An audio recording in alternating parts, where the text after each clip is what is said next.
요한복음은 이 13장에서 17장까지는 이제 예수님께서 그의 공생애를 마무리하시고 십자가를 지시기 전에 주시는 십자가로 부활로 만드실 나라, 천국의 질서, 가치, 영광들에 대한 가르침입니다. 뜻밖에도 그 나라의 새로운 하나님의 나라의 그 특징이 섬김으로 대표되고 있는 것을 우리가 유념해서 보아야 합니다. 예수님께서 친히 제자들의 발을 씻기시고 제자들에게 내가 너희에게 한 것 같이 너희도 서로 그리하라 라고 이 섬김을 주께서 이제 십자가를 지시고 부활하심으로 만드는 나라의 최고의 특징, 우선하는 질서로 가르칩니다. 이 일은 누가복음 22장에서는 제자들이 예수님이 그의 나라를 회복하였을 때 누가 최고의 공훈자가 되겠는가라는 다툼 때에도 주십니다. 이 세상은 권력적 질서 체계를 가지지만 내 나라는 섬기는 질서를 가진다. 그러니까 누구든지 그 위의 자리에 가려거든 섬기는 자가 되라. 이렇게 가르치심으로 우리가 기대하고 우리가 상상하는 것과 다른 나라를 제시하십니다. 그렇게 하심으로 이제 그의 생애 속에 여러 가지 기적으로 구원자의 능력과 소망을 불러일으키신 예수님께서 그 구원을, 그 기대를 어떤 의미에서 저버리고 십자가를 지시는, 즉 죽음에 굴복당하시고 삼키워지시고 끝장나는 것 같은 길로 이 일을 전복시키는가, 그리고 어떤 나라를 만들기에 그리하시는가 하는 일에 대한 아주 중요한 이제 말씀들을 남겨놓는 셈입니다. 우리는 이 섬기는 자가 되어야 한다라는 말에 이제 기독교 신앙인으로서 당연한 순종과 항복을 가지지만 따지고 보면 이 섬김을 요구하는 것은 우리에게 마음 깊은 저항을 가지게 됩니다. 섬긴다는 것은 당연히 낮아지는 것이고 굴복적인 자리에 들어가는 것을 기뻐할 수가 없습니다. 게다가 이것이 예수님께서 십자가를 짐으로써 만드신 나라이며 주를 믿으면 받는 복, 믿음으로 가지는 여러 가지 희생을 감수하고 받는 보상으로서는 우리의 기대와 너무 거리가 멀기 때문에 우리 모두의 마음 깊은 곳에 그 저항이 있습니다. 이 일은 우리가 이 세상에서 가졌던 본성적인 이해관계를 깨지 않고는 이 새 것을 받아들일 수가 없고, 그것은 인류 역사에서 긴 장구한 경험을 통하여 우리에게 지적되고 성찰하게 만들었던 하나님의 그 앞선 교훈이 있습니다. 예를 들면 세상은 말하자면 인류 역사의 가장 귀한 교훈은 인류가 정의 구현 사회를 가져야 한다라는 기대와 소원을 가지게 된 것이 역사가 인류에게 줬던 귀한 깨우침이라고 생각합니다. 정의 사회를 만들어야겠다는 것은 모두에게 수긍이 가고 반드시 그래야겠다라고 누구나 납득을 하지만 실제로 정의 사회는 구현된 적이 없다는 사실 때문에 우리를 혼란시킵니다. 정의 사회는 언제나 부패한 권력과 조직에 대하여 반론을 펼치며 저항하기 위하여 제시되는 모두가 공감하는 구호며 주장이지만 정의는 만족시킬 수가 없는 소원이었던 것입니다. 정의란 불이익을 받지 않는 것, 손해를 보지 않는 것, 동등한 대접과 기회를 가지는 것, 이것이 정의입니다. 그러나 세상은 이 정의가, 이 기대가 모두의 권리가 되어야 된다는 데는 합의하고 있지만 누가 어떤 식으로 만족시킬 수 있는가에 대해서는 역사 내내 답을 찾지 못했습니다. 어느 정권이든지 어느 나라든지 그 기존의 잘못된 정권을 무너뜨리기 위해서는 정의를 외쳤지만 스스로 권력을 가지면 그 정의가 결국은 누구에겐가 공포가 되고 누구에겐가는 원망이 되는 결과밖에는 만들어내지 못했습니다. 그래서 우리 모두가 인생을 살면서 예수를 믿으면서 가지는 보상이 섬기는 것이라는 데 대한 그 저항이 정의 사회 구현이라는 말 속에 있었던 어떤 쓴 경험 때문에 정의란 결국 권력자가 입에 달고 있는 변명이지 실제 할 수는 없다라는 우리의 체념이 우리 마음의 분노로 남아 있습니다. 그런데 그 분노는 꺼내봤자 소용이 없고 꺼내봤자 더 손해를 보니까 그 분노가 어디로 가느냐 하면 침묵으로 간답니다. 잘 발음해 얘기해서 2부에서는 침묵이라고 누가 들었대요. 그래서 철도 침묵이 왜 여기서 등장하는가 이렇게 됐다니까 침묵은 뭐죠? 입을 다물기로 하는 겁니다. 속내를 말하지 않기로 하고 불평을 하지 않고 미운 털이 박히지 않도록 숨기로 하는 것입니다. 이것은 굉장히 나쁜 데로 가는 것입니다. 스스로를 소외시켜서 존재하고 있으나 존재하지 않는 자로 만드는 것이고 이 일은 우리에게 입을 열면 비난 이외에 핑계 이외에 다른 말을 할 틈을 주지 않게 됩니다.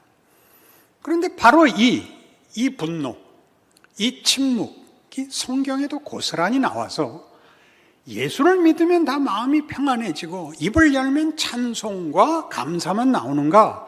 라고 우리가 기대했던 것과 다르게 성경은 적나라하게 이 분노를 증언하고 있습니다. 시편 39편을 다 같이 찾아주십시오. 구약 성경 830페이지쯤 있습니다. 39편을 저랑 교독하십시다. 내가 말하기를 나의 행위를 조심하여 내 혀로 범죄하지 아니하리니 악인이 내 앞에 있을 때 내가 내 입에 재갈을 먹이리라 하였도다.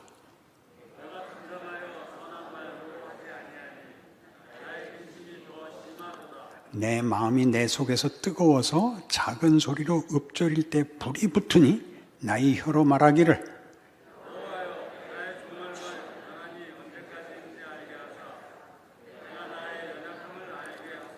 주께서 나의 날을 한 뼘 길이만큼 되게 하심에 나의 일생이 주 앞에는 없는 것 같사오니 사람은 그가 든든히 서 있는 때도 진실로 모두가 허사뿐이니이다.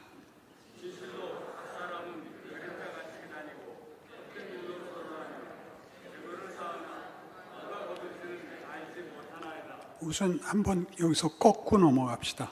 이게 무슨 소리냐 하면 이제 그 하나님을 의지하고 순종하고 절제하고 희생하고 참고 사는데 또 보상이 없습니다.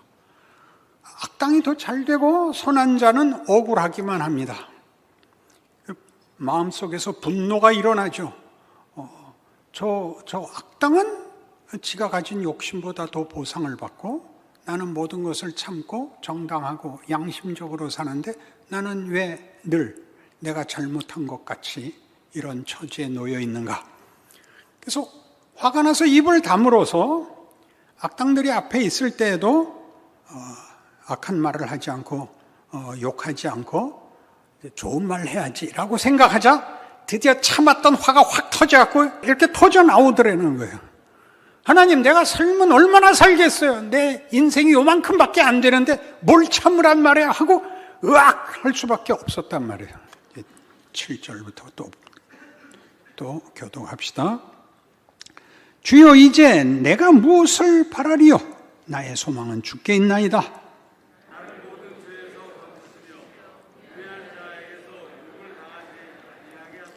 내가 잠잠하고 입을 열지 아니하면 주께서 이를 행하신 까닭이니이다.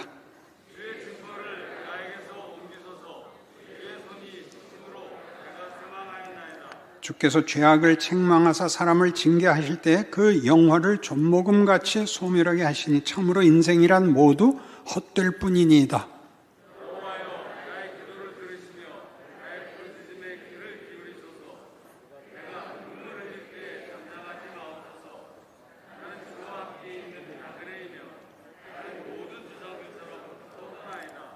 하나님, 뭘 나보고 참으라 그래요?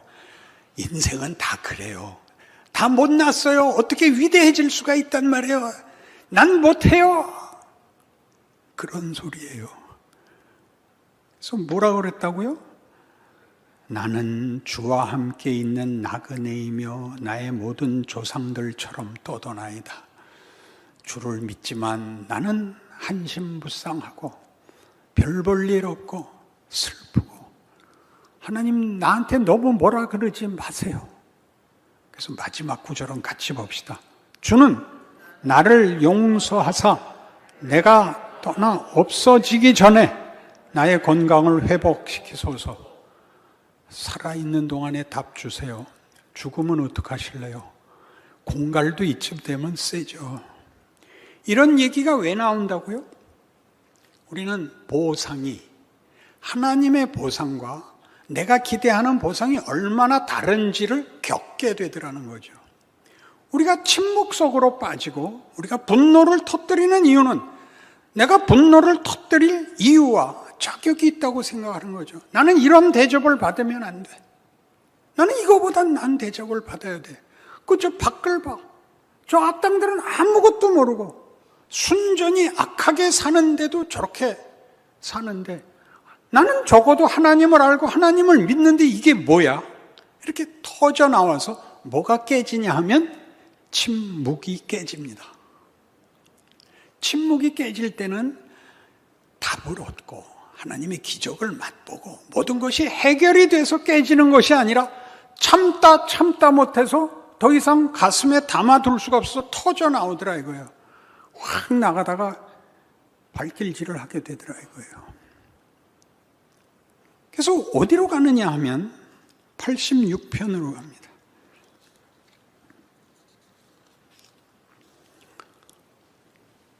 시편 86편도 또다시 교독합니다. 여호와여, 나는 가난하고 궁핍하오니 주의 귀를 기울여 내게 응답하소서.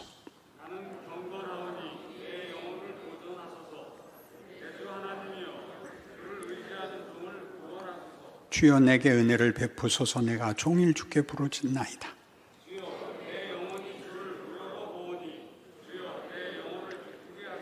주는 선하사 사죄하기를 즐거워하시며 주께 부르짖는 자에게 인자하심이 후하심이니이다.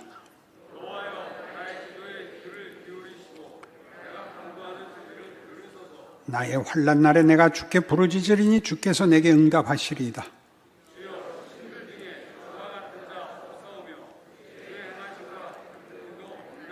주여, 주께서 지으신 모든 민족이 와서 주의 앞에 경배하며 주의 이름의 영광을 돌리리이다.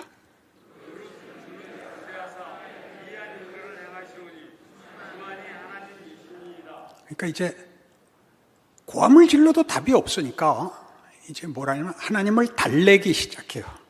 하나님, 제가 잘할게요. 기도도 하고 찬송도 하고 잘할게요. 하나님이시잖아요. 하나님 옛날에 출애굽도 하고 다 했잖아요. 바위에서 샘도 주셨잖아요. 하나님, 이게 뭐예요? 쪽팔리게. 하나님 하세요. 좋은 말들로 할 때 하세요. 이러고 있는 거예요. 너무 한다고요? 우리 신앙의 선조들이 한 말이에요. 또 계속 보죠. 여호와여, 주의 도를 내게 가르치소서. 내가 주의 진리에 행하오리니 일심으로 주의 이름을 경외하게 하소서.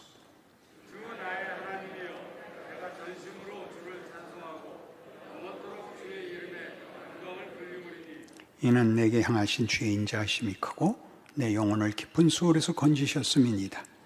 하나님이여, 교만한 자들이 일어나 가르치고 포악한 자의 무리가 내 영혼을 찾아 싸우며 자기 앞에 줄을 두지 아니하였나이다. 그러나 주여, 주는 긍휼히 여기시며 은혜를 베푸시며 노하기를 더디하시며 인자와 진실이 풍성하신 하나님이시오니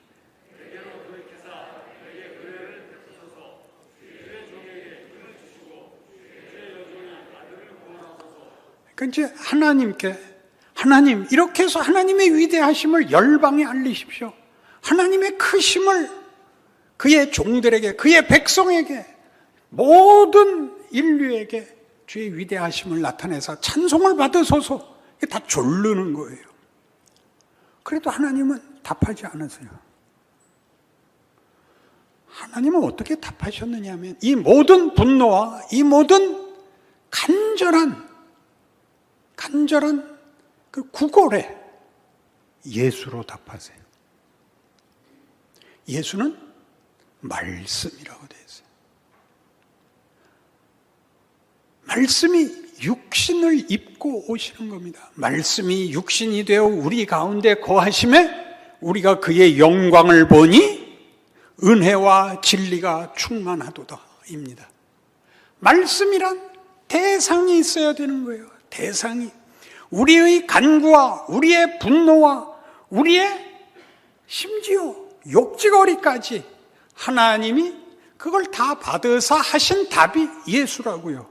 예수는 뭘 하셨는데요? 우리의 분노를 깨뜨리는, 우리의 구걸에 만족을 주는 해결의 결과를 준 것이 아니라 우리의 처지에 따라 들어오십니다.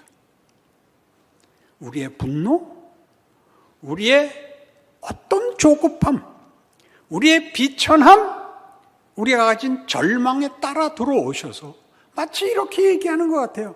그래, 네 말이 맞아. 그래, 너 억울해? 그래, 나 같으면 못 참았겠다. 그렇게 따라 들어오시는 것으로 답을 해요.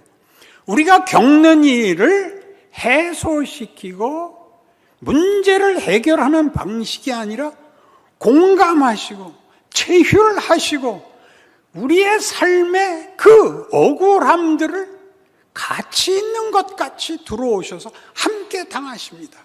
우리의 심지어 모욕과 꾸짖음을 하나님이 감수하시는 것이 예수님의 오심입니다. 그의 공생애고 그의 십자가고 그의 부활입니다. 그러니까 우리는 이 부분을 이해하지 못하는 거죠. 예수님이 무엇 때문에 물로 포도주를 만들 수도 있고 바다를 잠잠케도 할 수 있고 문둥병도 고치고 장님도 눈을 뜨게 하고 심지어 죽은 자도 살리시면서 죽어야 한단 말입니까? 하나님은 우리라는 존재와 우리가 겪는 우리의 한계와 우리의 못난 곳에 공감하사 동참하사 하나님이 우리를 섬깁니다. 우리를 존중하고 우리의 신성 모독까지 감수하시는 것으로 네가 만일 하나님의 아들이어도 내려와 보라를 다 받아 우리로 하여금 우리가 가야 할 죽음과 멸망의 자리까지 가서 다 울타리를 치심으로 우리로 하여금 더 이상 절망이나 분노나 배신이나 죽음으로 무엇으로도 도망갈 수 없는 하나님의 은혜와 구원과 승리를 이렇게 울타리를 치시는 것입니다. 그 인생을 우리가 겪죠. 침묵을 깨십니다. 소외를 해소시킵니다. 내가 있다, 나한테 말해라.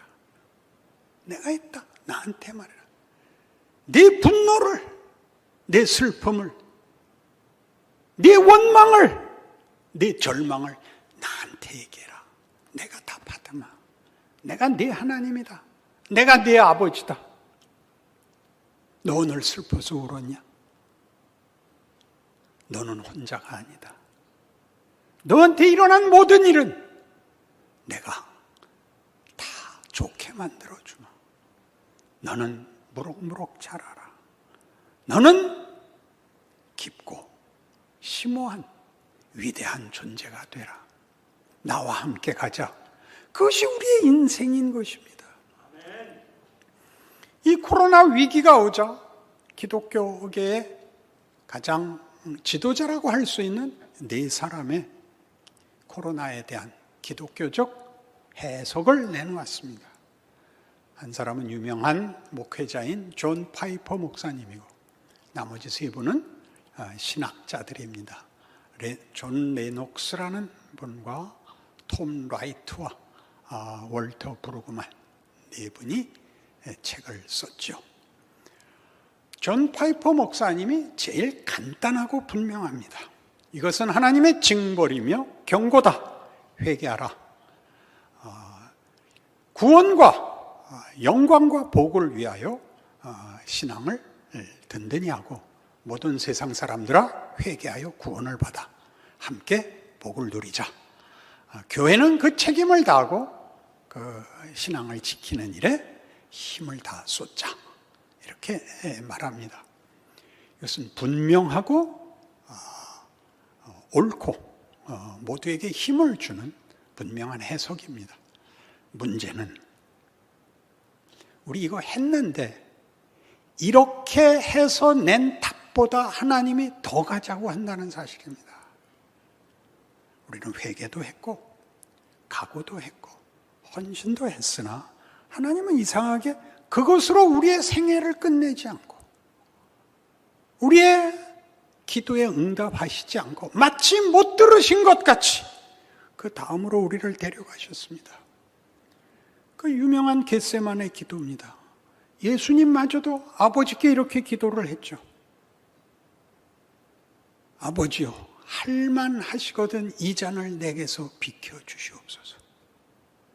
아버지는 대답 안 하십니다. 천사를 보내어 그의 기도를 돕습니다. 예수가 항복하죠. 내 뜻대로 마옵시고 아버지의 뜻대로 하옵소서. 예수께서 신앙의 어떤 그 궁극적 모습을 보였다. 이렇게 쉽게 가지 마시고 아버지가 대꾸를 안 하셔서 더 이상 어떻게 할 수가 없었습니다. 십자가에 올라가죠. 나의 하나님, 나의 하나님 어찌하여 나를 버리시나이까? 까지 가죠. 하나님의 지극하심을 아시겠습니까? 우리가 뭐길래? 우리 모두의 분노는 뭐죠? 욥이 일단 그랬죠. 하나님, 내까짓게 잘못을 했음들 무한하신 하나님께 무슨 방해가 된다고, 무슨 장애가 된다고 저한테 이렇게 심하게 구십니까? 괜히 나는 태어나서 왜 이 개고생을 합니까? 욥도 했고 다윗도 했고 예레미야도 했고 바울도 한 고통에 찬 아우성이었습니다. 그러나 우리 하나님은 바로 그 아우성을, 그 분노를 다 받으시고 내 말이 맞다, 내 말이 맞다. 그러나 여기가 끝이 아니다. 너 나한테 다 했으니 이제 또 가자. 내가 너와 함께하면 이 세상 끝날까지 내가 너와 함께할 것이다. 죽음을 내가 뒤집을 수 있다. 겁내지 마라. 가자. 같이 죽자. 그것이 나머지 세 사람들이 꺼낸 얘기입니다. 하나님이 하시는 일을 우리는 알 수 없다. 우리의 기대보다 더 요구하신다. 우리가 할 수 있는 게 뭐냐? 기도하는 거다. 뭐라고 기도해야 되냐? 울어라. 톰 라이트의 답입니다. 울어라. 하나님, 이게 뭡니까? 하나님, 견딜 힘도 주시옵소서. 오늘 하루도 이렇게 꽝으로 지나갔습니다. 언제까지입니까? 넌 몰라도 된다. 넌 믿기만 해라. 내가 한다. 이게 월터 브루그만의 얘기죠. 우리가 할 수 있는 것은 하나님이 우리의 기대를 넘어서며 우리의 상상을 넘어선다는 것 하나밖에 모른다. 그리고 그 길이 우리에게 고통스럽다는 것만 안다. 거기서 지지 마라. 이게 성경이 하는 얘기입니다. 섬김은 그래서 어떡하려는 겁니까? 지뢰는 겁니다. 네가 이겨서 네 신앙의 종착지를 만들지 마라.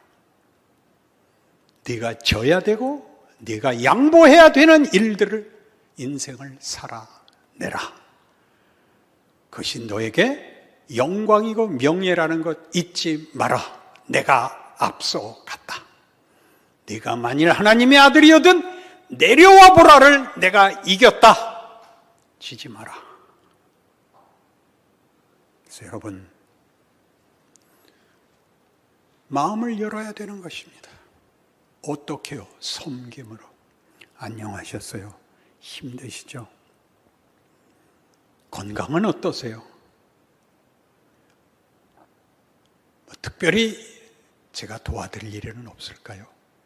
제가 기도할게요. 이런 얘기들을 하셔야 돼요. 침묵과 소외와 분노를 넘어오시라고요. 이게 우리가 해야 되는 일이에요. 입은 닫고 눈은 웃으셔야 돼요. 그렇게 마스크를 썼죠. 그렇게 하는 것이 우리의 위대함이라고. 우리만이 나눠줄 수 있는 걸 갖고 있다고. 우리는 세상에 소망이고 진리고 생명이고 힘이라고 스스로를 아셔야 돼요. 그래야 섬길 수가 있죠. 굴복을 하는 것도 아첨도 아닌, 그리고 변명도 고함도 답이 아니라는 것을 아는 그런 위대한 신자의 인생을 걷는 하나님 나라의 백성, 기적의 삶이 되시기를 원합니다. 기도하십시다. 하나님 아버지, 우리가 있는 곳에는 주께서 함께 하십니다. 임마누엘이시거든요. 그러니까 내가 만나는 사람들은 나와 내 안에 있는 예수를 만납니다. 죽음을 물리치신 예수죠. 그리고 찾아와 우리의 고통과 슬픔에 참여하시고 들으시고, 그리고 진정한 평화와 복을 베푸시는 주님을 소개하게 하십니다. 이 위대한 인생을 우리가 먼저 진실로 깨달아 책임 있는 인생, 복된 인생 살게 하여 주시옵소서. 예수님 이름으로 기도합니다. 아멘.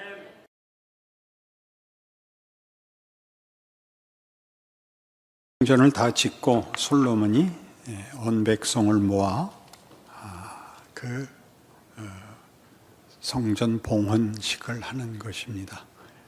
기쁜 마음과 감사와 자랑이 그 온 회중과 솔로몬의 기도에 충만하게 담겨 있습니다. 그의 기도를 요약하면 오늘 본문의 열왕기상 8장 58절 보시면, 우리의 마음을 주께로 향하여 그의 모든 길로 행하게 하시오며 우리 조상들에게 명령하신 계명과 법도와 율례를 지키게 하시기를 원하오며, 여호와 앞에서 내가 간구한 이 말씀이 주야로 우리 하나님 여호와께 가까이 있게 하시옵고, 또 주의 종의 일과 주의 백성 이스라엘의 일을 날마다 필요한 대로 돌아보사 이에 세상 만민에게 여호와께서만 하나님이시고 그 외에는 없는 줄을 알게 하시기를 원하노라. 그런즉 너희의 마음을 우리 하나님 여호와께 온전히 바쳐 완전하게 하여 오늘과 같이 그의 법도를 행하며 그의 계명을 지킬지어다. 놀라운 이제 기도입니다. 하나님만 섬기고 온 세상에 하나님만이 주인인 것을 알게 하고 오늘 이 자리에 앉은 성전을 봉헌할 수 있었던 그동안의 헌신과 그 진심들의 결과물을 보는 그 마음으로 모든 이스라엘 백성들이 올바른 길, 복받는 길을 살기를 원한다. 이렇게 선언합니다. 7년 동안이나 지은 아마 세상에서 역사상 가장 호화롭고 정성과 진심의 건축물이었습니다. 그럼에도 불구하고 우리가 잘 아는 대로 이 성전은 무너집니다. 솔로몬의 그 진심과 백성들의 화합에 있는 그 열정과 그 진심에는 일말의 의심이나 부족함이 없어 보이는데 이 성전은 무너지고 더더욱 크게 나라가 뽑혀서 이 민족에게 포로가 됩니다. 그러니까 이 글들은 지금 바벨론의 포로로 간 후손들이 이로부터 약 400년 가까이 후에 일어난 현실, 즉 실패와 낙심, 불안, 분노 속에서 돌아보는 자기들의 선조들과 나라의 역사인 것입니다. 특별히 솔로몬의 이 성전 짓는 일은 성경에 너무나 자세히 나와 있습니다. 모든 것을 백향목과 황금으로 짓고 그 격식과 외양과 각 부품들이 얼마나 정성 속에서 선별됐고 만들어졌는가가 자세히 나와 있는데 그 성전이 이방인의 손에 의해서 회파되고 자기네들은 나라를 잃고 쫓겨와 있는 현실에서 돌아본다면 이런 자세한 내용이 나열되는 것이 기쁜 일은 아니었을 것입니다. 그래서 우리는 솔로몬이 성전을 짓고 백성들과 함께 2주간이나 축제를 벌이고 그 온 마음들의 감사와 만족이 있었던 일들에 도대체 무슨 문제가 있었는가? 성경은 무슨 말을 하고 싶은가? 이렇게 이 본문을 돌아봅니다. 가장 쉽게는 솔로몬은 잘했는데 그 다음 후손들이 잘못해서 이렇게 됐다. 그러면 제일 쉽습니다. 그러나 이제 우리 따져보겠지만 나라가 분열되고 엉망이 되는 단초를 제시한 것은 솔로몬입니다. 솔로몬으로 인하여 그 다음 때에 가서 나라가 나뉘고 북이스라엘은 유다 왕조의 등을 돌리고 그리고 자기네끼리 새로 만든 나라의 정체성을 위하여 우상을 도입하게 되고 그것을 남왕국도 배우게 되고 하는 일들이 말하자면 솔로몬이 그 이유인 것입니다. 솔로몬과 당시에 이 기쁨에 참여한 현장에 있었던 이스라엘 백성들은 정말 진심과 열정으로 이 기쁨을 누리고 있고 그걸 탓할 필요가 없습니다. 그러나 바로 이 문제가 저들이 진심과 열정을 가진 거기에 큰 결함이 있었다라고 역사를 들어 설명하는 것이 구약 성경이죠. 우리는 예레미야 7장에 오면 예레미야라는 선지자는 이제 망하는 시기에 남왕조가 북왕조는 이미 망했고 남왕조가 망하는 때에 하나님의 말씀으로 남왕국 유다 백성들에게 절절한 호소를 했던 선지자입니다. 유다 백성들은 당시에 국군이 쇠하였고 국제적으로 위기 속에 있다는 걸 알고 있었지만 나라가 망할 거라고는 믿지 않았습니다. 이유는 그들이 선민이요, 하나님의 약속을 가진 백성이요, 다윗 왕가의 영원성이라는 중요한 약속을 하나님께로 받은 백성이기 때문입니다. 어떤 일이 있어도 나라가 망할 거라고 생각지 않았습니다. 그래서 예레미야 7장에 이 무서운 경고가 나오죠. 너희는 이것이 여호와의 전이라, 여호와의 전이라, 여호와의 전이라 하는 거짓말을 믿지 말라, 이렇게 됩니다. 여호와의 전이 뭐가 거짓말일까요? 여호와의 전이 여호와의 전이 아닌 걸까요? 하나님이 이 전에 아니 계시는 걸까요? 무엇이 거짓말일까요? 그 후에 이어서 이렇게 얘기합니다. 이것이 여호와의 전이라고 믿지 말라라는 말은 이런 뜻이다. 예전에 하나님께서 실로에 행한 일을 기억해 보라. 실로에 행한 일은 사울 왕 때 법궤가 놓여졌고 제사가 진행되던 성읍이었습니다. 그때 무슨 일이 있었죠? 사무엘상 4장에 그 사건이 나오죠. 블레셋과 싸움이 벌어졌는데 이스라엘이 패합니다. 왜 우리가 패했는가? 하나님이 우리와 함께 있지 않아서 그렇게 됐다. 그럼 어떻게 하면 하나님이 우리 편을 들게 하실 수 있는가? 법궤를 모셔오자. 그래서 법궤를 가져왔죠. 그리고 그 다음 전투에서 더 철저히 패하게 됩니다. 법궤는 빼앗겨지고 엘리와 두 아들이 죽습니다. 너희는 실로에 행한 일을 생각해 보라 라고 얘기합니다. 너희가 성전을 지은 것이 너희 신앙과 너희가 믿는 이 하나님에게 만족스럽고 책임이 끝난 것이냐라고 묻는 것입니다. 그러니까 여기서 거짓말은 다른 거짓말이 아니라 솔로몬이 지은 성전에 대하여 갖는 저들의 감격, 저들의 어떤 자랑이 거짓말이라는 거죠. 그럴 리가요.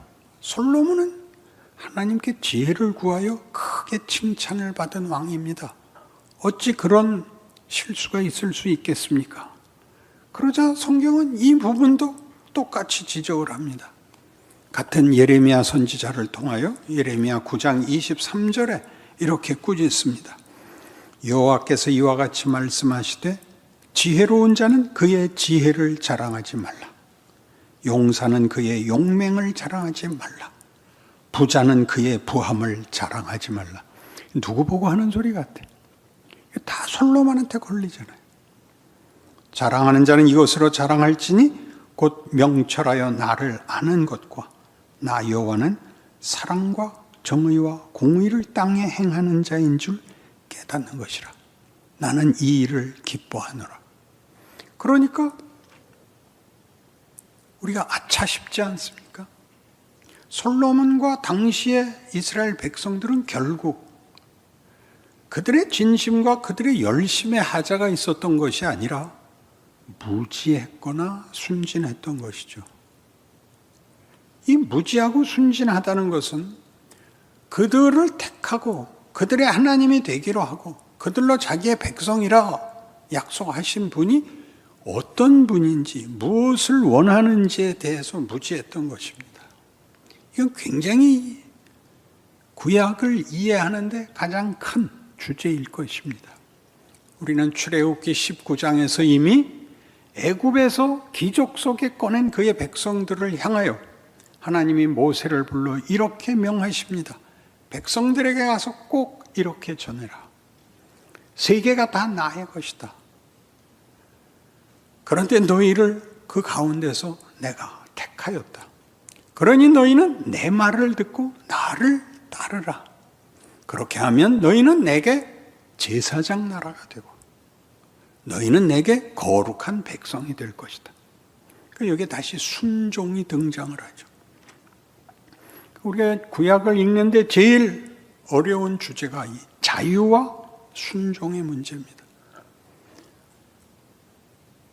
솔로몬은 지혜를 구해서 하나님의 뜻에 부합했음에도 불구하고 그것이 순종을 만족시키는 것은 아니었다는, 그가 모든 정성을 바쳐, 아니 온 국민이 모든 정성을 바쳐 지은 성전이 말하자면 하나님이 원하시는 뜻과 내용을 대신할 수 있는 것은 아니라는, 그것이 잘못된 것이 아니라 그것으로는 부족한 것이 있다는 지적을 이렇게 역사적으로 받고 있는 것입니다. 하나님을 순종한다, 하나님을 알아야 된다 하는 얘기는 도처에 나옵니다. 특별히 이제 소선지서들에 가면 더 많이 나오는데, 소선지서들은 대부분 다 북왕조의 멸망기와 남왕국 유다의 멸망기에 등장합니다. 대표적인 호세아의 선언은 이겁니다. 나는 제사를 원치 않고 인애를 원하며 번제보다 하나님을 아는 것을 원하노라, 이렇게 나옵니다. 하나님을 아는 것을 원한다고요. 그러니까 당시의 솔로몬과 이스라엘이, 아니 구약 내내 이스라엘 백성들은 하나님을 누구라고 생각했을까요? 그들은 가장 크게는 권력이라고 생각한 것 같습니다. 하나님이 자기네 편을 들게 하기 위하여 제사와 법들을 지키면 하나님이 언제나 자기 편에 설 거라고 생각하는 그런 단순한 신앙을 가졌었을 것입니다. 하나님은 자기 백성을 끝까지 버리지 않고 언제나 편을 드시지만 바로 이 문제에 대해서만은 그들이 이해하는 하나님이 아니라 다른 하나님이라는 것, 그들을 부른 하나님은 더 큰 하나님이라는 것을 가르치기 위하여 매번 그들을 괴롭게 하십니다. 어려움에 처하게 하시고 다시 생각게 하십니다. 사사기가 그랬고 열왕기가 그랬고 회복된 후에 바벨론 포로 후에 예수님 오실 때까지 그랬고, 예수님 오신 이후에 로마에 의하여 성전이 다시 파괴되고 아직까지 그렇습니다. 아직까지도 이스라엘은 하나님을 성경이 얘기하는 하나님으로 이해하지 못하고 있습니다. 이 문제는 매우 놀라워서 요한복음 17장에 가면 이 하나님을 아는 문제는 이렇게 되어 있습니다. 요한복음 17장 1절 이하를 제가 보겠습니다. 예수께서 이 말씀을 하시고 눈을 들어 하늘을 우러러 이르시되 아버지여 때가 이르렀사오니 아들을 영화롭게 하사 아들로 아버지를 영화롭게 하게 하옵소서. 그러니까 지금 솔로몬에게서 하나님을 영화롭게 하는 것은 모든 아름다운 것으로 정성으로 이렇게 황금으로 지은 성전이었습니다. 그건 힘을 다한 것이죠. 그러나 지금 예수님께서 아버지의 영광을 위하여 하시겠다는, 그리고 그것이 영광이라고 얘기하는 것은 십자가입니다. 죽는 겁니다. 그러니까 구약 내내 뭐라 그러냐 하면 나는 인애를 원한다, 제사를 원치 않는다, 나는 너희가 정의를 행하기를 원한다. 정의, 인애 이런 단어들이 우리 다 아는 것 같지만 우리가 뭘 속느냐 하면 이런 것들이 도덕과 명분상 최고의 가치라고 생각을 합니다. 도덕과 명분에 있어서 최고의 가치라고 생각을 하는데 불과하면 그것이 공포가 됩니다. 여러분, 도덕이 공포가 되고 종교가 공포가 되는 것은 그것을 지킬 수가 없으면 지키지 못하는 사람을 공격하는 수밖에 다른 자신을 변호할 방법이 없습니다. 그러니까 우리가 개신교 2000년 교회 역사에서 제일 험했던 일이 뭐냐 하면 마녀사냥이었습니다. 은혜를 베풀고 관용을 베풀고 회복과 용서를 가지지 못하는 한 명분은 모두를 죽이고 보복하는 일에 쓰였지 덕을 세우지 못했습니다. 그러니 우리가 솔로몬은 최선을 다해서 모든 것을 바쳐서 성전을 지었다. 그러고 나면 꼭 돌아봐서 넌 뭐 했어? 이렇게 된다고요. 우리 많은 얘기를 이렇게 했죠. 오늘 죽어도 눈을 뜨면 천국일 것을 믿는다. 또 하나 있습니다. 너 나중에 예수님 앞에 서서 너 세상에 살 때 뭐 하다 왔어? 그럼 저는 의사하다 왔습니다. 밤낮 주사나 놓다 왔어? 이렇게 꾸짖고 뭐라 그랬어요? 선교사로 나가야지. 그랬습니다. 그렇지 않습니다. 하나님을 아는 것. 예수님은 오셨을 때 모두가 뭘 바랬죠? 그의 권능을 보고 그가 왕이 되라 그랬습니다. 권력을 잡아 하나님의 뜻을 힘으로 이루라 그랬고, 예수님은 사탄아라고 물리치셨고 친히 우리들의 손에 죽습니다. 뭘 하시자는 겁니까? 하나님의 영광은 용서에 있다. 하나님의 영광은 회복에 있다. 하나님의 영광은 기다리는 데 있다. 그렇게 말합니다. 무엇을 만들려고 할까요? 우리 자신이 사랑과 용서와 회복을 가지는 사람이 되기를 바라십니다. 우리가 권세를 갖거나 능력이 있기를 전혀 바라지 않습니다. 코로나죠. 아무것도 할 수 없다고요? 모일 수도 없고 여러분 왜 자기 자신일 수 없는 법은 없습니다. 늘 자기는 자기 자신이고 자기 자신이 되는 일은 외부에서는 전혀 방해를 할 수도 도울 수도 없습니다. 여러분이 얼마만큼 신자다워지느냐 하는 것은 다른 모든 방법이 필요 없이 여러분 스스로가 되는 수밖에 없습니다. 하나 더 갈까요? 아버지께서 아들에게 주신 모든 사람에게 영생을 주게 하시려고 만민을 다스리는 권세를 아들에게 주셨습니다. 예수가 가진 권세는 폭력도 무슨 능력도 아니고 십자가였다고요. 뭘 하려고요? 영생을 주려고요. 그렇게 받은 생명입니다. 그가 죽어서 그가 십자가에 못 박혀서 주신 거야. 이렇게 신파조로 읽으라고 준 게 아닙니다. 이 영생을 뭘로 만들었는가 보이라는 겁니다. 여러분이 죽으셔야 됩니다. 여러분이 죽으셔야 된다고요. 지셔야 돼요. 그게 우리가 받은 구원입니다.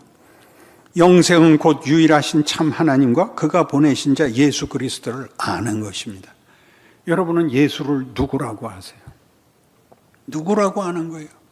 예수와 십자가가 왜 폭력이 되냐고요? 왜 그게 권력이 되냐고요? 그러니까 안타깝죠.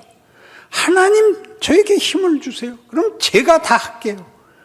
여기서부터 빗나간다고요. 정의는 어떻게 요구가 되죠? 정의는 꼭 이걸로 설명이 됩니다.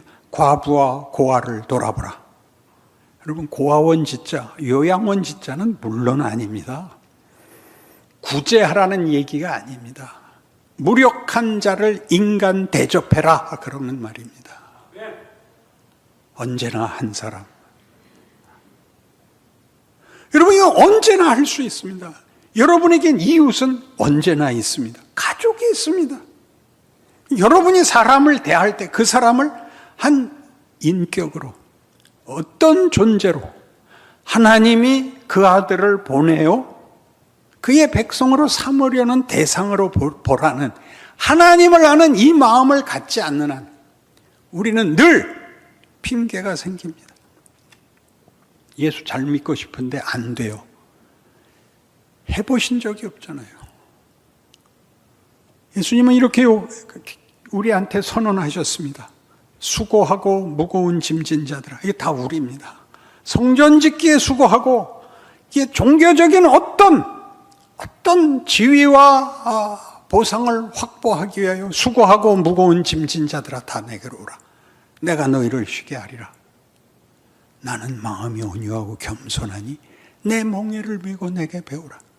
그리하면 너희 마음이 쉼을 얻으리니 이는 내 멍에는 쉽고 내 짐은 가벼움이라. 상대방을 조작하려 하지 않습니다. 강제하려 하지 않습니다. 우월하려 그러지 않습니다. 그러면 아무것도 할 게 없다고요? 아니요. 여러분 성품과 여러분의 마음을 다스리셔야죠. 경쟁과 우월감과 경멸과 비난과 저주와 보복과 분노에서 여러분을 격리해내셔야죠. 달라지셔야죠. 그게 성경이 요구하는 것입니다. 외적 조건과 전혀 상관이 없죠. 오늘 당장 시작할 수 있습니다. 우리는 믿었고 너는 안 믿었다. 당신은 신앙생활을 잘하고 당신은 못한다. 이런 말은 우리에게 사용되지 않습니다. 교육적으로만 사용합니다. 하나님은 아브라함을 이렇게 부르십니다. 아직 아브라함이 아무런 실력이 없을 때 시작이 이 약속입니다. 내가 네게 복을 주어 네 이름을 창대케 하리니 너는 복의 근원이 될지라. 너를 축복하는 자에게는 내가 복을 내리고 너를 저주하는 자에게는 내가 저주하리니 땅의 모든 족속이 너를 인하여 복을 얻을 것이니라. 그게 우리입니다. 그게 우리입니다. 아브라함이 무엇을 내서 그에게 어떤 권력과 어떤 지위가 주어지는 것이 아니지 않습니까? 하나님께 복받는 자, 하나님의 복을 나누는 자로 부름을 받습니다. 땅의 모든 족속이 말이죠. 차별화해서 확인을 하고 누구를 비난해서 확인하고 하는 데서 벗어나 여러분은 누구든지 만나면 그 사람이 존귀한 존재라고 내가 대접을 받는 것과 같은 대접을 받아야 된다고 여러분을 계속 훈련하십시오. 남에게 대접을 받고자 하는 대로 너희도 남을 대접하라. 그건 명분이 아닙니다. 우리 존재론입니다. 그리고 예수께서 가신 길이고 오늘 우리가 따라가야 하는 길입니다. 매일 해야 됩니다. 왜요? 매일 누군가를 만나니까. 매일 시험과 유혹 앞에 있으니까. 거기서 여러분이 이 신자가 돼야 됩니다. 그렇지 않으면 뭐였죠? 너희는 이것이 여호와의 전이라 여호와의 전이라 여호와의 전이라 하는 거짓말을 믿지 말라. 그 경고를 제대로 받아들이셔야죠. 그렇게만 된다면 우리 이 코로나 시대 아브라함에게 주신 약속까지 너를 축복하는 자에게는 내가 복을 내리겠다. 땅의 모든 족속이 너를 인하여 복을 받을 것이니라. 예, 주인이 될 수 있을 것입니다.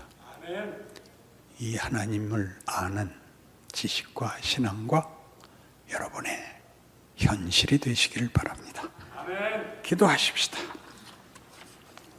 하나님 아버지, 우리는 용서하는 자가 되고 복을 나누는 자가 되고 회복하는 자가 되고 기다려주는 자가 되고 하는 그 사람이 되고 싶습니다. 예수님이 그리하신 것처럼 아버지께서 기뻐하신 것처럼 그런 인생을 살고 싶습니다.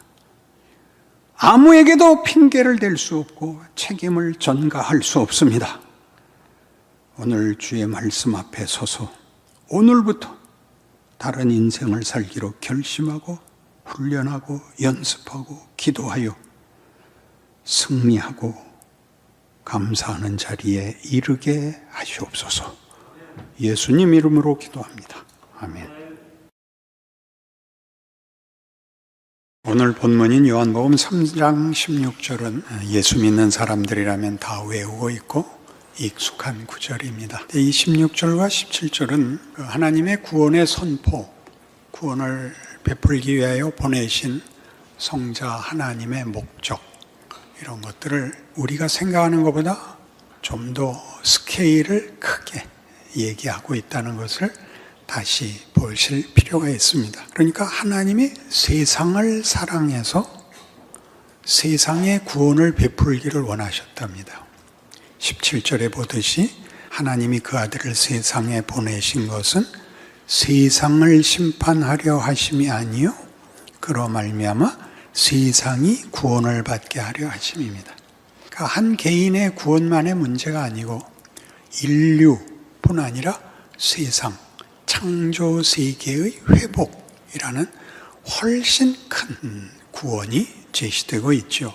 이 큰 표현은 그래서 종종 하나님이 결국은 세상 모든 사람을 구원할 것이다 하는 보편 구원론이라는 주장을 만들게 됩니다. 만인 구원론이라고도 하죠. 결국은 다 구원을 받을 것이다. 그것은 그 구원의 범위를 극대화하는 면에서는 타당해야 됩니다. 그러니까 하나님의 구원은 우리 생각보다 훨씬 클 것입니다. 그러나 이제 무슨 문제가 생기느냐 하면 구원의 범위와 크기를 반대하는 것이 아니라 구원이 너무 쉬워져서 심각함, 진정성 같은 것이 당연히 약화됩니다. 대강사라도 되지 않습니까? 책임이 없어지죠. 우리가 인생을 보면 살면서 다 느끼듯이 뭐가 부족해서 문제가 아니라 인간 영혼의 갈증을 채울 다른 답이 없기 때문에 모두가 두려워하고 모두가 분노하는 겁니다. 우리가 누구를 처벌함으로써 만족을 느낄 수는 없는 것입니다. 그것이 인간 영혼과 존재의 가장 중요한 답이지요. 그러니까 만인구원론에서는 너무 쉬운 구원을 얘기함으로써 인간의 존재와 인생을 값없이 만드는 약점이 있습니다. 그럼 반대되는 개념은 배타적 구원론이죠. 책임 있게 굴어야 된다. 예수를 믿어야 된다. 예수를 믿어야 된다는 말이 굉장히 배타적으로 쓰입니다. 하나님이 예수로 구원을 베풀려 오신 것이 강조되기보다 우리가 믿어야 되는 것이 강조되죠. 이것은 분명히 그렇습니다.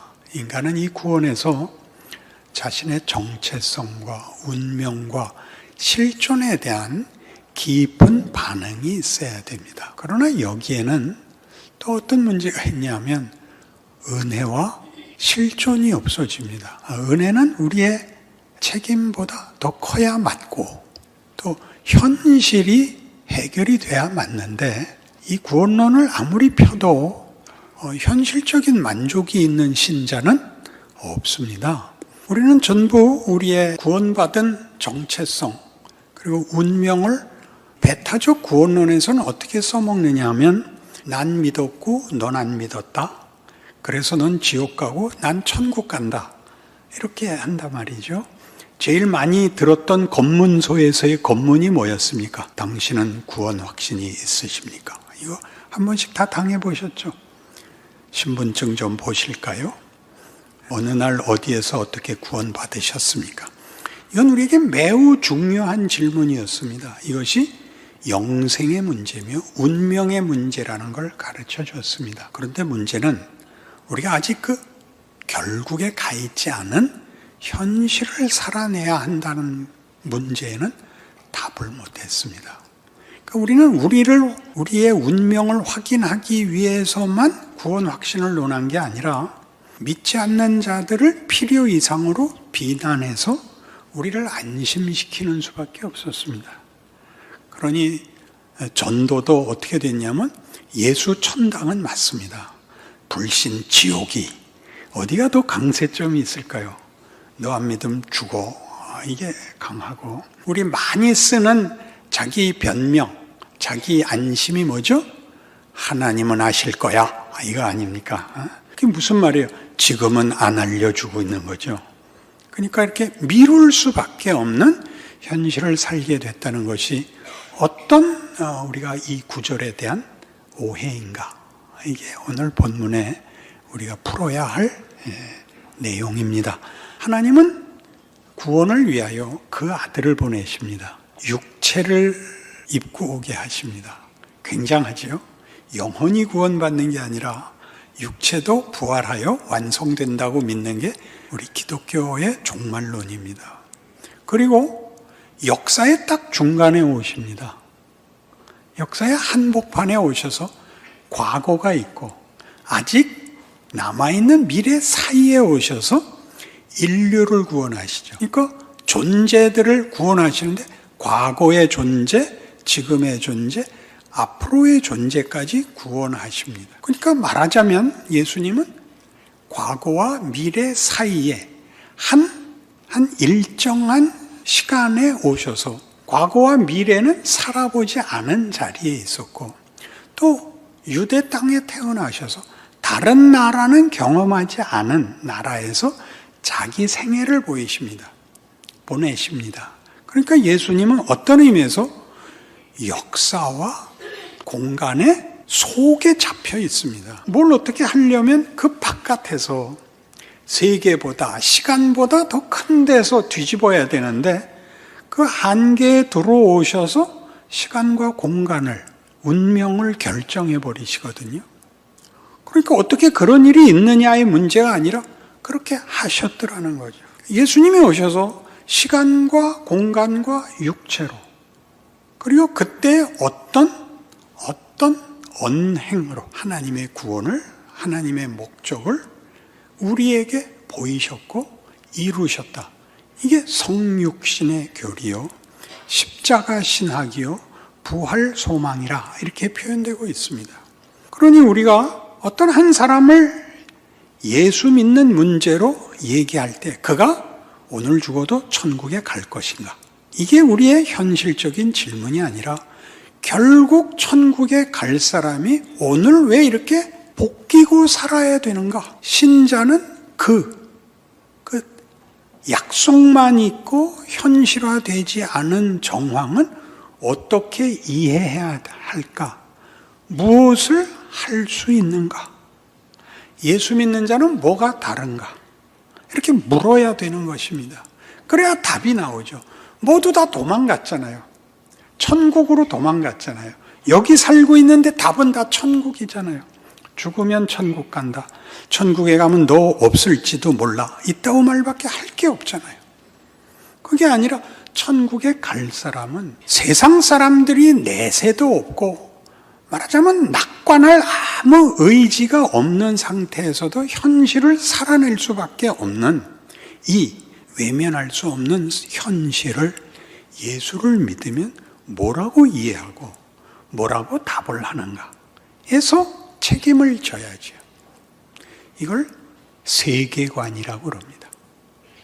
세계관이라는 것은 하나님이 일하심이 우리가 보는 인류가 경험하는 모든 것, 시간과 공간과 경우를 포함하고 계시다는 뜻이죠. 그래서 그 안에 일어난 모든 일이 하나님의 지혜와 능력과 계획과 뜻을 이루는 하나님의 방법이라고 이해를 하는 것이죠.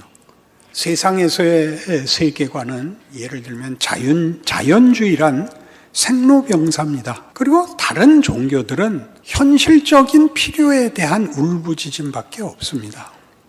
언제 이사할까요? 어디로 갈까요? 이 병 고쳐주세요. 누군진 모르니까 비나이다죠. 비나이다. 누구라도 좋으니까 내 이 정성에 감동해 주십시오. 이게 다른 종교는 다 이겁니다. 그것이 율법화되었든 그것이 형식화되었든 여기가 다르죠. 우리는 기도할 때 대상이 있고 그 대상은 우리에게 뜻이 있고 계획이 있고 간섭하시고 붙들고 계시고 약속하시고 운명을 선언하신 분입니다. 그가 그 일을 예수를 구원을 위하여 예수를 육체로 시간 속에 공간 속에 보낸 것 같이 우리의 시대 우리의 인생을 살게 하심으로 그것이 각각 하나님의 뜻을 이룬다. 이것이 우리가 이해하는 역사요, 시간이요, 현실이요, 경우요, 내 자리요, 내 책임이라고 이해하는 것입니다. 우리는 이 큰 그림을, 이 기독교 세계관을 이렇게 좋게 설명한 도움을 받고 있습니다. 성경은 드라마다. 그런 책이 있습니다. 저자를 잊어먹었습니다. 거기선 이렇게 쉽게 얘기합니다. 인류 역사는 창조, 타락, 약속, 구원, 교회, 그리고 종말이다. 6시대로 6막의 연극같이. 그래서 인류 역사 전체가 그렇다. 그러니까 이 전체가 일을 하고 있는 겁니다. 어떤 일이요? 하나님이 창조하신 세계를 완성하시겠다고, 회복하시겠다고. 그 일에 우리 인류는 다만 어떤 그냥 존재에 불과한 게 아니라 상대라고, 목적이라고, 대접을 받는다고. 왜요? 죄를 질 기회까지 줬으니까요. 그리고 우리가 살아서 하나님의 일하심이 우리에게서 반응이 되고 책임이 되고 자랑이 되도록 하나님이 일하시니까요. 그래서 대표적인 성경 구절로는 우리 고린도전서 1장에 나오는 바와 같이 십자가의 도가 믿지 않는 자들에게는 미련한 것이요, 믿는 우리에게는 하나님의 능력이요 하나님의 지혜니라. 이런 말을 하려면 이 말을 현실에서 할 수 있어야죠. 말싸움할 때 하거나, 예수를 믿었지만 더 이상의 보상을 받지 못한 이가 놀리는, 그래서 원망스러운, 보복을 할 수 없는 그 시점에서 하는, 넌 몰라도 하나님은 아셔, 이런 때 써먹으라고 준 게 아니라 왜 내가 이 고생을 해야 되는가, 이게 뭔가에 대하여 이해와 책임과 기회라는 반응을 보여야 된다고 성경이 우리를 가르치는 것입니다. 그러니까 그가 얼마나 큰 확신을 갖고 있느냐가 문제가 아니라 그가 자기가 서 있는 자리,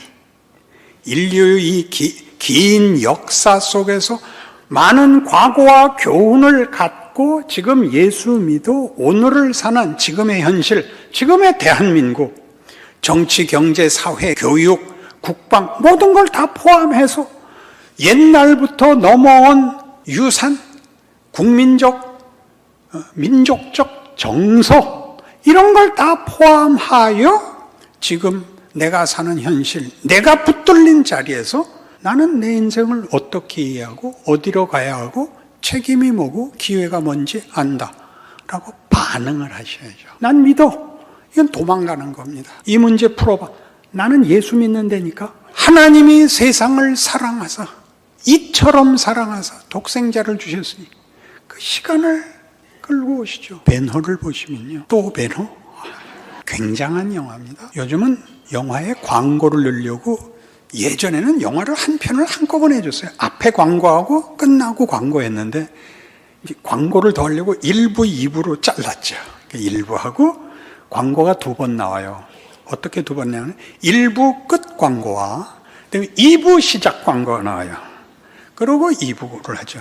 그게 3부로 쪼개졌어요. 베노는 4부로 쪼개졌어요. 그러니까 얼마나 광고를 많이 하겠다는 얘기예요. 근데 그 참 재미있는 게 이 장면 중에서 제일 좋은 장면이 어디세요? 한번 생각해 보세요. 벤허 그러면 떠오르는 최고의 장면이 어디세요? 전차경주? 아니에요. 여러분이 제일 좋아하는 데가 어디인지 제가 알아요. 저도 좋아하기 때문에. 한번 잘 생각해 보세요. 퀸투스 아리우스 사령관을 구하고 로마에 개선 행진을 하고 황제 앞에 아리우스 사령관이 상 받으러 올라가고 마차에 서 있는 베너 볼 때가 제일 좋아요. 그때는 아무 근심 걱정이 없어요. 우리 모두가. 우리 다 주인공 편이니까. 그때 무슨 긴장이 있겠으며 무슨 두려움이 있고 무슨 불안이 있겠어요.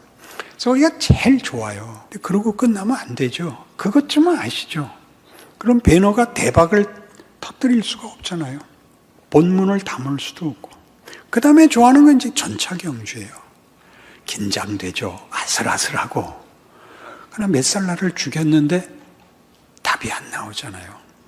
그래서 이제 끝에 절정으로 갑니다. 예수님 잡히는 장면이죠. 자기 어머니와 여동생을 나병 환자들 굴에서 꺼내서 돌아오다가 예루살렘의 성에 들어갔는데 사람이 없죠. 왜 아무도 없느냐? 너는 모르느냐? 오늘 그 위대한 랍비가 재판을 받는 날이다. 다 거기 모여 있죠. 다 모여 있습니다. 예수님은 거기 죄인으로 서 있고 가시관 쓰고 머리 푸른 채 서 있고 빌라도가 손을 씻습니다. 대사는 없습니다. 우리 다 아니까요. 그리고 십자가 지우고 채찍질해서 계단을 올라오십니다. 길게 올라오십니다. 우리 다 싫어합니다, 거기를. 왜 싫죠? 예수님이 십자가 지시고 우리 죄를 구해주신 건 좋지만 이렇게 꿀리고 가는 모습을 민망하게 보이는 게 싫습니다. 다 싫습니다. 조롱하고 옷을 나눠가지고 십자가에 못 박고 엘리 엘리 라마 사박다니가 있고 거기선 그런 부분은 생략되어 있지만 우린 다 아는 겁니다. 여러분, 이 장면에서 놀라운 것, 배노를 만든 사람들의 최고의 그 수준을 보여줍니다. 거기 하나님은 결코 폭력으로 개입하시지 않습니다. 굉장하지 않습니까? 그 장면을 얼른 지나가게 안 하십니다. 십자가를 지고 한 걸음씩 가야 됩니다. 예수님을 동정하거나 그 바보 같은 놈들이라고 욕을 하는 걸로 넘어가시는 건 다 신앙생활이 뭔지 모르는 것입니다. 그걸 하나님이 하십니다. 하늘이 울지요. 천둥 번개가 치지요. 하늘이 깜깜해지지요. 하늘도 울었으나 하나님은 개입하시지 않습니다. 공포로 들어오지 않습니다. 사랑이 사망과 공포를 이기는 걸 보여줍니다. 예수님의 사랑은 신파가 아닙니다. 끝까지 공포를 개입하지 않습니다. 우리가 우리 인생 속에서 요구하는 것들은 보통 폭력을 갖고 싶어 합니다. 쉽게 권력이라 그러지만 우리는 폭력을 휘두르고 싶습니다. 그리고 그걸 허락하지 않는 하나님이 원망스럽습니다. 그래서 우리는 이분법, 넌 지옥 가고 난 천당 가 외에는 할 말이 없는 현실을 살게 되어버렸습니다. 그래서 아무도 위대하지를 못합니다. 여기가 안타까운 지점입니다. 우리는 하나님이 그의 사랑을 붓는 방식이 십자가였다는 것을, 신이 인간에게 조롱을 당하는 모습을 견딘다는 이 일에 대하여 우리는 커다란 충격을 받습니다. 이건 해결할 수가 없습니다.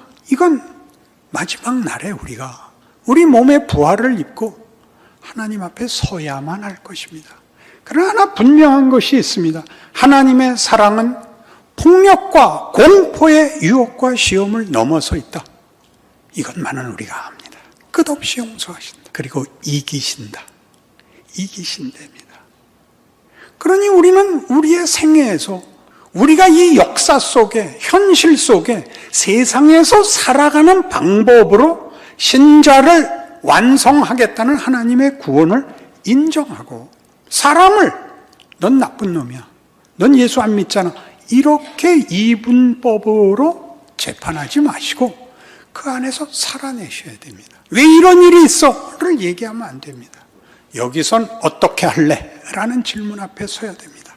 사도행전 4장입니다. 193페이지 신약성경 사도행전 4장 23절에서 30절까지 교독합니다. 사도들이 노임에 그 동료에게 가서 제사장들과 장로들의 말을 다 알리니 그들이 듣고 한 마음으로 하나님께 소리를 높여 이르되 내 주제여 천지와 바다와 그 가운데 만물을 지으시오. 또 주의 종 우리 조상 다윗의 입을 통하여 성령으로 말씀하시기를 어찌하여 열방이 분노하며 족속들이 허사를 경영하였는고. 세상의 도랑들이 나서며 아이들이 함께 모여 주와 그의 그리스도를 대적하도다 하신 이로소이다. 과연 헤롯과 본디오 빌라도는 이방인과 이스라엘 백성과 합세하여 하나님께서 기름 부으신 거룩한 종 예수를 거슬러 하나님의 권능과 뜻대로 이루려고 인정하신 것을 행하려고 이 성에 모였나이다. 주여 이제도 그들의 위협함을 굽어보시옵고 또 종들로 하여금 담대히 하나님의 말씀을 전하게 하여 주시오며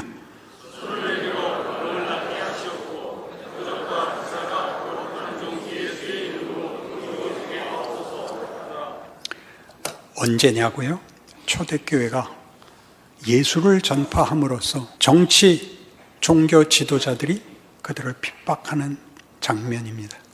예수의 이름을 전하지 마라. 그가 살아났다는 얘기하지 마라. 그 말하면 너희 다 가만 놔두지 않겠다. 그 채찍에 맞고 모욕을 당하고 협박 속에 풀려나와서 이제 모여있는 성도들에게 옵니다. 성도들이 뭘 물어봤을 거라고 생각합니까? 죽으면 죽으리라 라는 일제하의 그 핍박 속에서 순교하신 분들 얘기 속에 나오는 질문과 똑같습니다. 1차 투옥 후에 잠시 감옥에서 풀어준 적이 있어서 그 잡혀갔던 목사들과 장로님들이 풀려나와서 교회로 왔습니다. 교회에서는 많이 기도하고 기다렸죠. 첫 번째 질문이 이것이었답니다. 하나님이 천사들을 보내어 보호해 주시던가?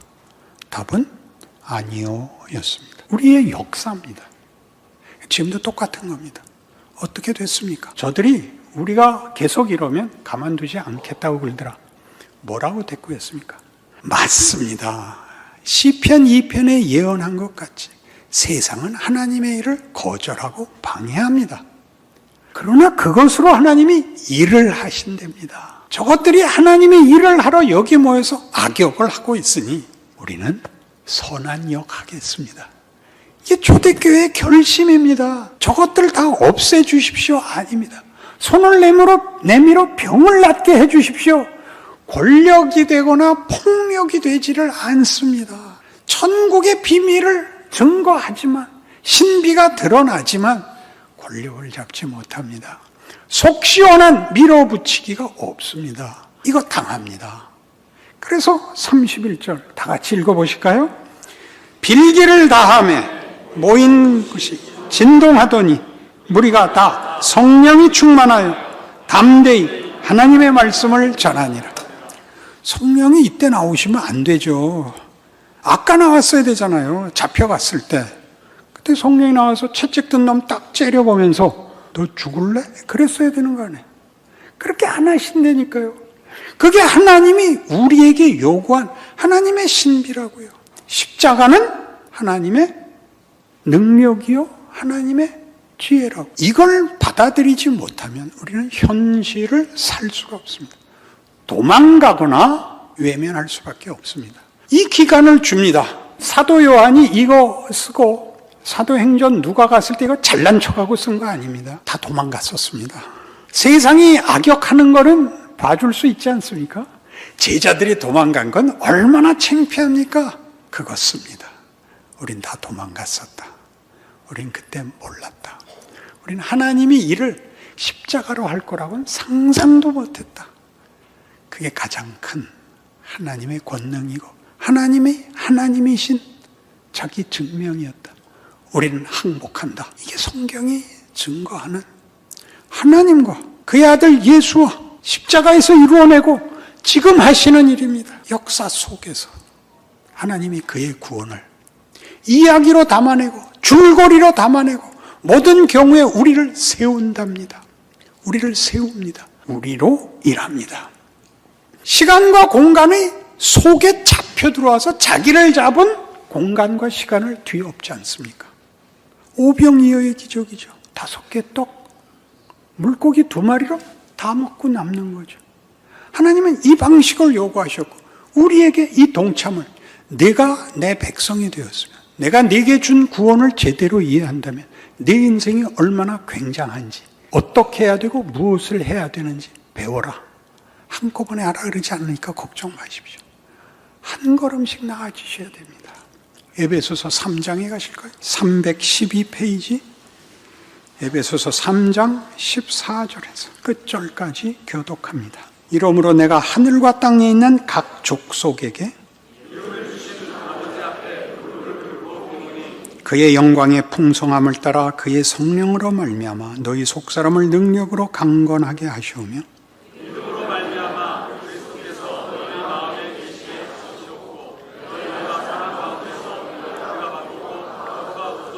능히 모든 성도와 함께 지식에 넘치는 그리스도의 사랑을 알고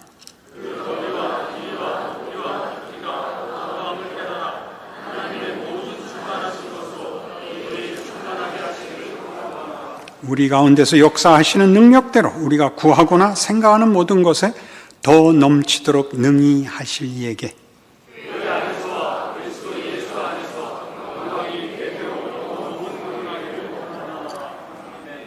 교회는 이렇게 공동체도 교회라고 하고 예수께서 불러 자기의 성도로 삼으신 모든 성도들을 자기와 연합시키는 차원에서도 각 개인들을 교회라고 부릅니다. 마치 구약에서 하나님의 백성을 이스라엘이라 불렀던 것 같이 신약 시대에는 각 개인을 그리고 공동체를 교회라고 부릅니다. 뭘 약속하고 있죠? 사랑을 알라. 사랑이 공포보다 크다. 사랑이 폭력보다 크다. 사랑이 너희가 가져야 하는 인간성의 본질이어야 된다. 이 능력과 이 영광이 충만해질 것이다. 이렇게 약속합니다. 그러니 하루가 이 영광을 만드는 길이라는 것을 기억하는 하루여야 됩니다. 과거를 가지고 변명하거나 운명을 가지고 변명하지 마시고 오늘을 사셔야 됩니다. 그렇게 말하는 자가 아니라 그 장면에서 그 경우와 조건 속에서 예수를 믿는 사람은 어떻게 답하는가? 말하는가? 행동하는가가 매일 여러분에게 열려 있습니다. 그 도전이 매일의 삶 속에 있습니다. 믿는 자와 믿지 않는 자가 동일하게 겪는 공통된 현실 속에서 답이, 반응이, 영광이 갈라서는 겁니다. 그 위대한 길을 살아내는 여러분이시기 바랍니다. 기도하십시다. 하나님 아버지, 하나님께서 그 아들을 보내신 것 같이 우리 생애를 승리로 이끌 것을 믿습니다. 그러니 오늘 하루를 헛되이 보내지 않고 하나님의 사람으로 반응하고 책임지고 기도하게 하여 주시옵소서. 예수님 이름으로 기도합니다. 아멘.